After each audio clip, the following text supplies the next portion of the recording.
Listen to his voice. Listen to what he says. 10 seconds to go. Celtics have to give the foul, and the Pacers are going to get game one. Jesus. Game, set, match. Broadcast team had it. They had it over.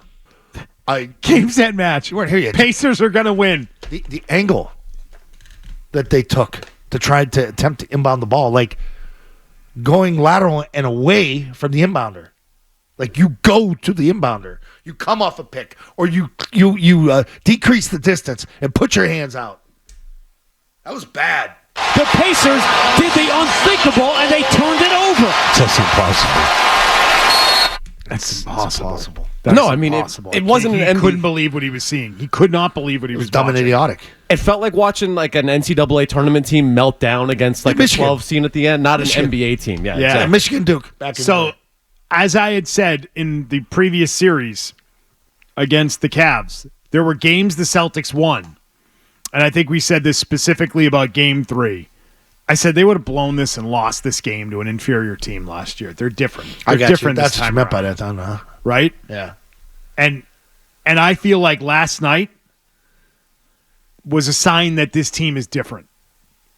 And I know that that's weird to say on a night where they had lapses defensively and gave up too many points and too many shots to this Indiana team. But it feels to me like last night's win, and maybe Jaylen Brown's reaction after it. But I texted you guys this in the moment. I'm like, this is different. Yeah. They didn't blow it. They didn't blow it. They took advantage of the mistakes at the end. They came up with a clutch shot after a ridiculous play on the inbounds that Jaylen Brown was all over. He is the hero of the night. And I don't know that they would have won this game a year ago. The human element. Like you talked about Max and Grandy. Like they knew it was over. All it took was one guy to not think it was over, and that's Jaylen Brown. Yep. Because everybody else, you look at everybody else defending, like there are guys open there like standing next to him, like, oh, we're going to let him inbound. We got to foul if he gets inbounded. That hustle play single-handedly alone by Brown. Like right there, you look right now, that's an easy inbound. And then boom, he accelerates and gets the hand in there. And then they drop the play for him. Brilliant by Joe. Because everybody probably thinks you're going to Tatum or Derek White, right? Or Jrue Holiday. See, you got 4 options now. That's what makes it nice for Tatum, too. It's not just all on you. You got 4 options. You got 4 shooters. Then you get Porzingis, get another one. Less of Al on the offensive end a little bit last night. You could just tell he didn't have it last night. So when you're 2 for 10 beyond the arc, let's not keep shooting it. Now I know you got the one at the end to help, but you had a great night the other night, but you didn't need that offensively from him last night. I'll tell you one guy who wasn't lacking defensively, and that was Jrue Holiday, who had a great night. He was awesome. I mean, there's a debate here. So you have who was the Celtics' best player last night? Brown from the get-go. I think it's Brown because of the impact plays at the end, the sequence. Okay. Defense to get it to overtime. He came out of the gate ready to go offensively. It's him and Jrue Holiday neck and neck. Yeah, I would agree.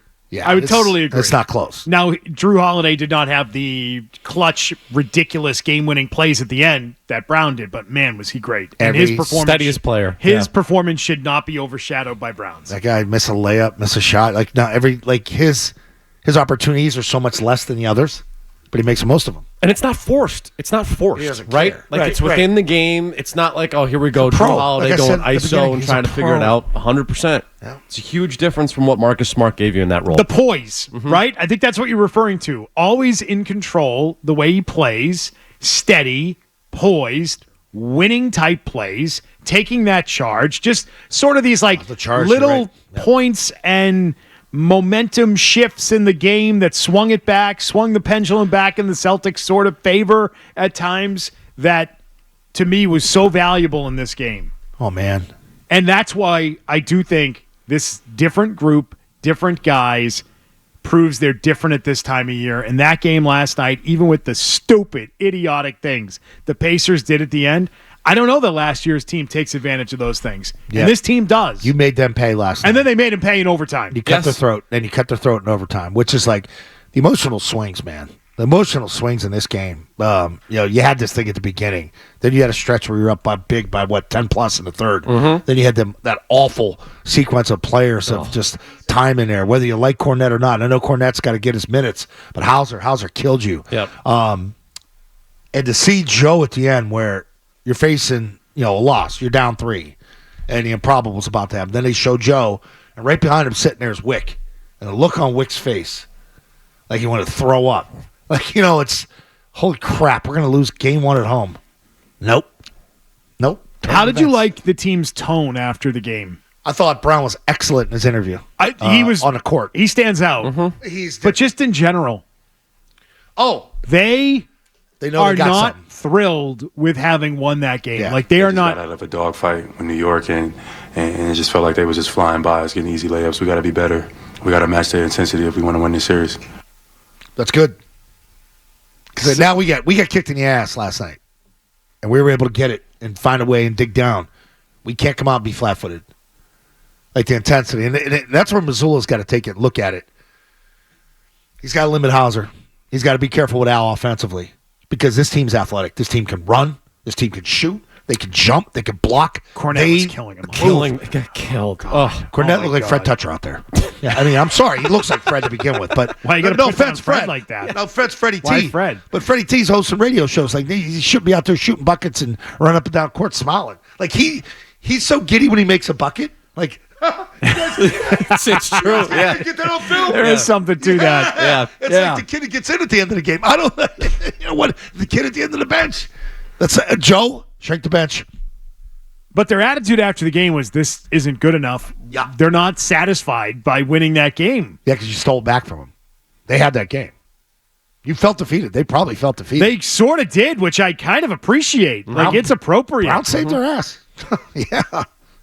Yep. What a day we would have today. They're thinking to themselves, we definitely don't want to be in that spot again. No. And that, to me, is a sign of a team that's kind of been there before, which they have. They've been in the Eastern Conference Finals. But a team that, dare I say, knows how to win. Like, oh, man, this was brutal. We don't want to do that again.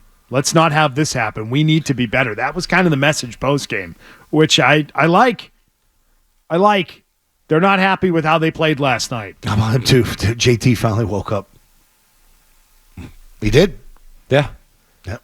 Set him up. He knocked him down in overtime.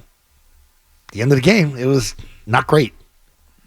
Not great where you need him to step up. Yeah, he missed multiple shots down the stretch in the fourth quarter. The turnover. He did. The turnover, too, at midcourt. That was ugly. That was a panic. Like, he's so good in game passing. Like, it pops, it flies. Like, the way he sees the court, down to White in the corner, and it gets there for him in time to get the shot.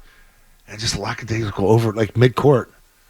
The groan in the building. Well, that was, wasn't, that he expected him to be there. He expected that was a him to get mistake. back. I don't think that was panic. That was a mistake. He thought he was there. But man, yeah, what a night. What a game.